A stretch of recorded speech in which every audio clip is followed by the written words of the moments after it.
So this is Logan English, and he's a volunteer at MOTAT here in Auckland. He's actually going to show us around and give us a bit of a talk on former Wellington Tram 257. Yeah, well, this is the fiducia tram car. It translates as trust, reliance and assurance, which they did that after the Depression years because, you know, prospering economy, what they were hoping for. And rather simple controls. You've got your ear lever there, or your brake, sorry, and that's your ear and your sand on the same control there. That's your door control. So both positions like that are closed, and that's your rears open. So just the rear doors open, but the front doors shut. That's both doors open, and that's the front one, same as the rear one.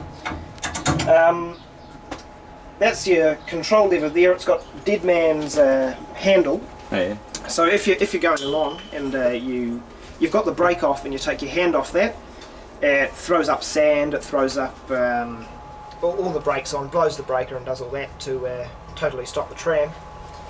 And obviously that's just your handbrake over there as well. And a pretty quaint driver's seat as well. Yeah. So looking at the front window, right?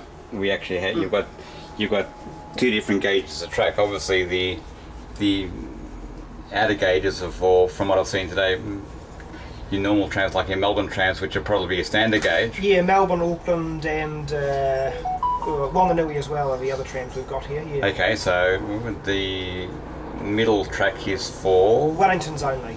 Yeah, because it's in Wellington they used a narrow gauge, which isn't the narrow gauge that Auckland's railway tracks used, but it's their own special Wellington gauge, whereas the outer track's just standard railway gauge.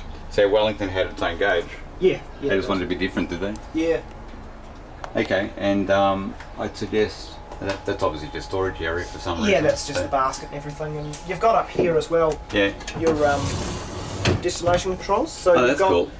3 lights there, of various colours, and they would arrange them in patterns, so you'd have red, green, red or something, and that would signify the destination at night, so it's easier to know where the tram is going. That was actually good for people with low vision as well. Yeah. And you know, that's obviously your front destination. There's 2 destination lines on the side as well, one at the back. And these are your original destination.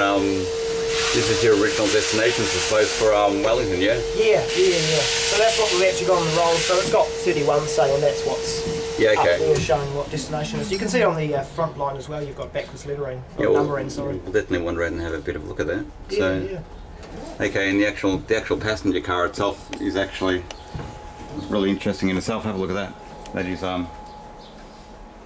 that's actually quite amazing, isn't it? It's got the look of a PCC car, hasn't it, in some respects? Yeah, I suppose so, yeah. Like the ones you see still running around in San Francisco, so... No smoking. Rear of this notice, how's that? So you could actually smoke in the front part of the tram.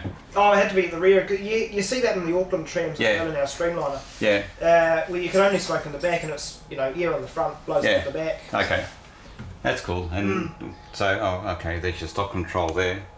Yeah. And that was obviously some sort of air lever. Yeah, emergency braking system. Yeah. Ah, how cool is that? That's what the red handle's for, I suppose. So yeah. It was a legal requirement for them to be fitted. Okay. And which is why you see them on the double saloons, the older Wellington trams as well. There you go. And this is actually your destination roll, one on each side. Yeah. That's actually really. Just the woodwork is just fantastic as well, isn't it? When you look at it, just your innate, they've done such an awesome job. And so this here obviously was the actual.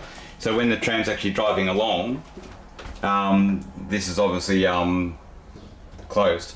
Yeah. I'm not sure about the operational specifics of it, and whether it was actually run that way, but yeah. Yeah, it's interesting in itself. So. Just your other ring there. There you go.